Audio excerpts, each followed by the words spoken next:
So I've gone ahead and done quite a bit on filling things in, and it might look like, if you're just starting out, you may not be able to replicate this, but it's really easy, just going over the same kind of method that we used earlier, and that is to just connect the things together, and then once you've got an area closed off, you can go ahead and select that area, fill the hole, and then use your split polygon tool to draw the lines across.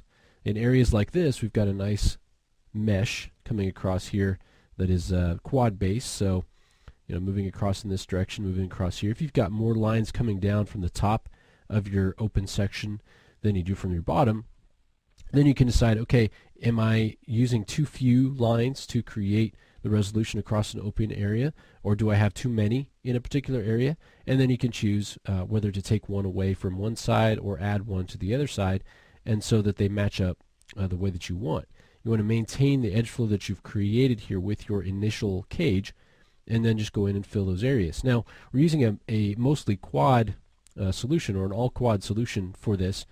Typically, you're going to want to create your geometry. If it's going to be smooth and it's going to be deforming and animated, you'll typically want to create that mostly quads. I know there are some people that will use triangles and get okay results, but for the most part, in my experience, depending on the company that you work for, they're going to probably want you to use mostly quads. It also makes for a nice clean mesh when you're showing your model, if you're using creating a demo reel or something like that. So my opinion is that you should work mostly in quads until you're really comfortable with that, and then it's one of those things where you can break the rule once you are able to follow the rule. Then you can break it for those instances where you may need to. But in our case, we're going to try to stick with quads.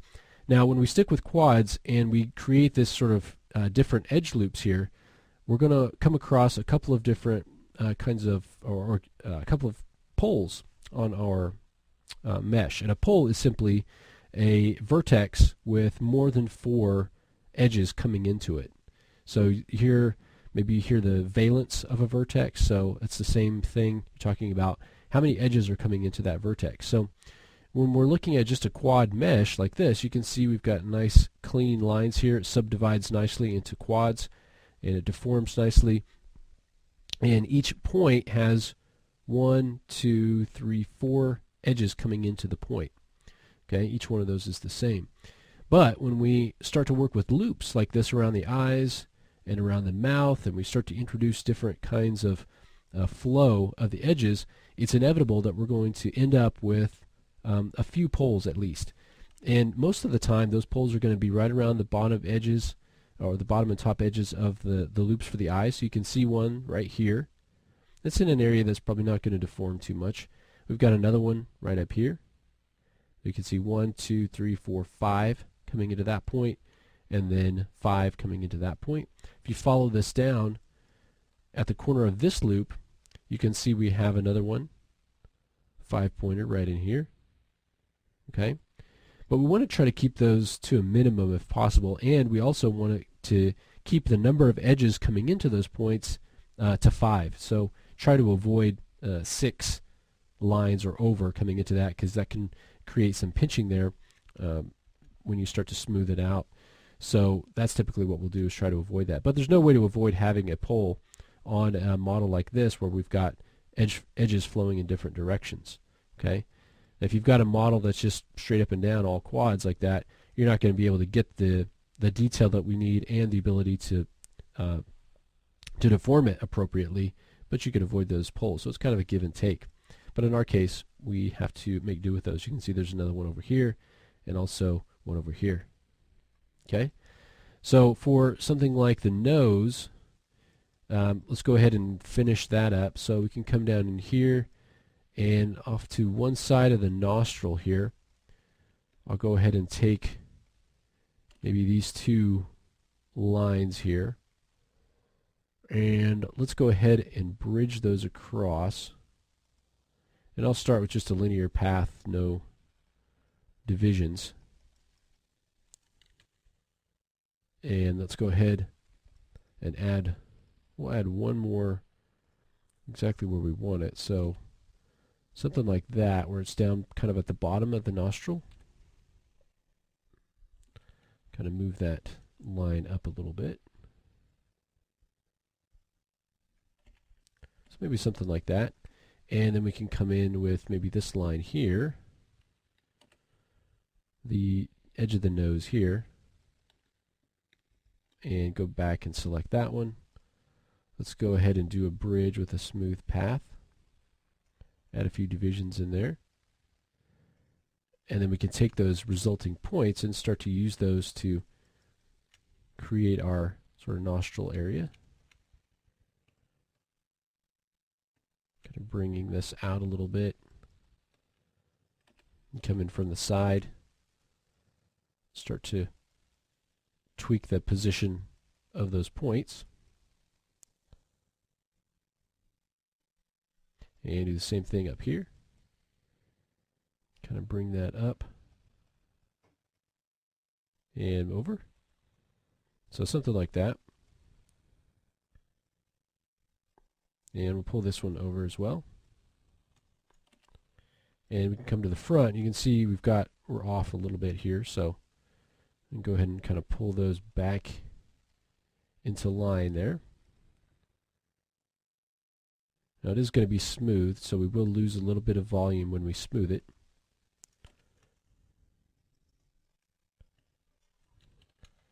And then if you want to, you can go ahead and kind of fill this.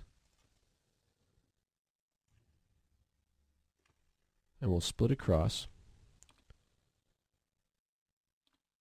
Now anytime you get something like this where you have a triangle, there are ways to get rid of that, and this will enable us to actually give a little bit more resolution here. That is to draw from the base of the triangle across those quads.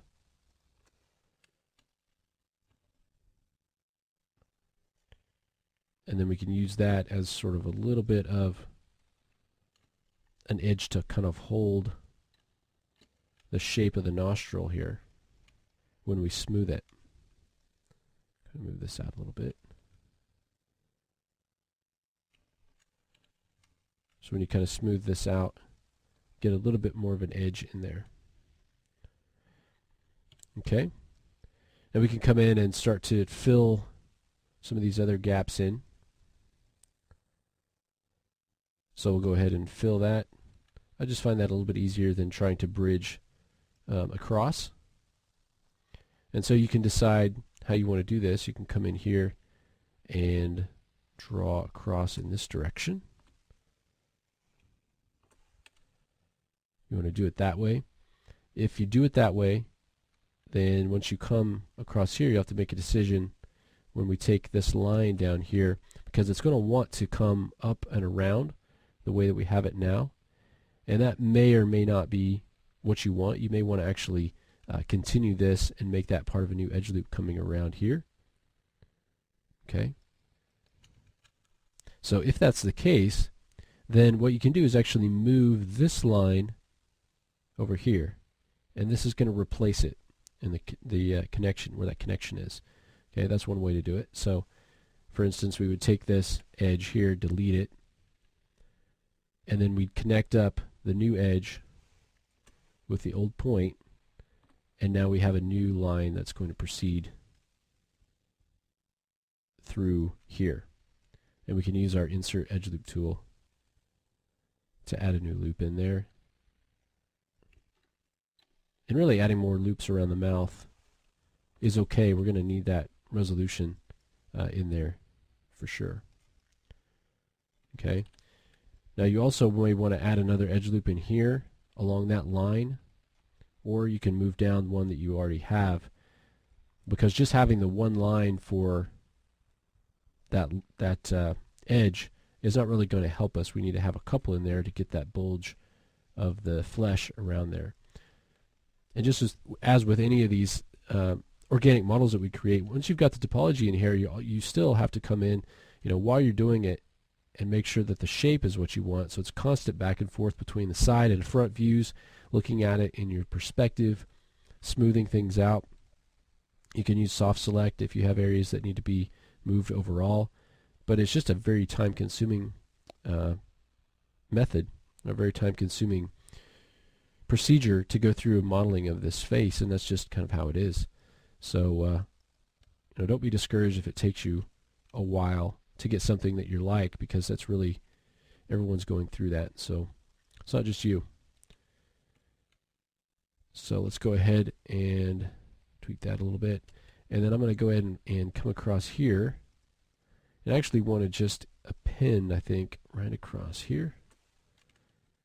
And now we've got this open area which we can start to now, instead of fill, well, let's go ahead and fill it, and then we'll use that geometry. Instead of drawing across it, we'll go ahead and extrude it in. So we'll do an extrude, and kind of extrude that in to where, you know, we kind of want our nostril to be. At this point, I'm going to go ahead and just spend a little bit more time moving some of these points just so that it's in the right spot. Okay, we can come in here and kind of move these around a little bit to give us the shape that we want. We're not going to get too detailed with things like the nose and the ears. I'll just kind of show you how you can build those in. Okay, so we're kind of going from large to small, kind of coming down and isolating now that nostril area. Okay, once you've got that, you can start to come in, and maybe this might be a little bit too small. Sometimes it can be a little bit deceiving when you're working symmetrically, and once you get things copied across, you can start to say, oh, that's too far away. I couldn't really see that. There are methods of fixing that, as far as going in and working with a copy on the other side. If you want to do that, you can instance it over to the other side. But I'm going to go ahead and leave it as is, and let's just extrude this up. And I'll just kind of pull it up in the Y. Okay. And here we can start to see how we can connect this together. So I can use the split polygon tool, just come straight across here, and then that will allow us to come across in this direction and get 4 quads out of that, which works out pretty well for us. Okay, so the next thing that we need to do is just fill in all of this geometry. It's going to be time consuming, but just use the same techniques that we talked about as far as bridging between, making those spaces smaller and smaller, and filling it in, and then drawing across. Now the geometry back here and under here is not going to be as important as the geometry up here. This is the topology we're really concerned about. Here we just want a nice clean workflow, nice clean topology rather, that is going to be low enough resolution where there's not a ton of resolution back here, just because there's not going to be a lot of action going on back here. It's going to be hidden under hair and things like that. We do want to get enough resolution here to create the ear, and we want to be able to create the neck, but just kind of fill that in so you've got kind of half of the head done. We don't have any of the lips or inside of the mouth done yet, but we have the nose and the rough layout of the eye. So in the next lesson, we'll go ahead and start to add some of that detail to places like the eye and the mouth, because right now it's just a kind of a rough framework that we've got built up here. So we'll go ahead and do that next.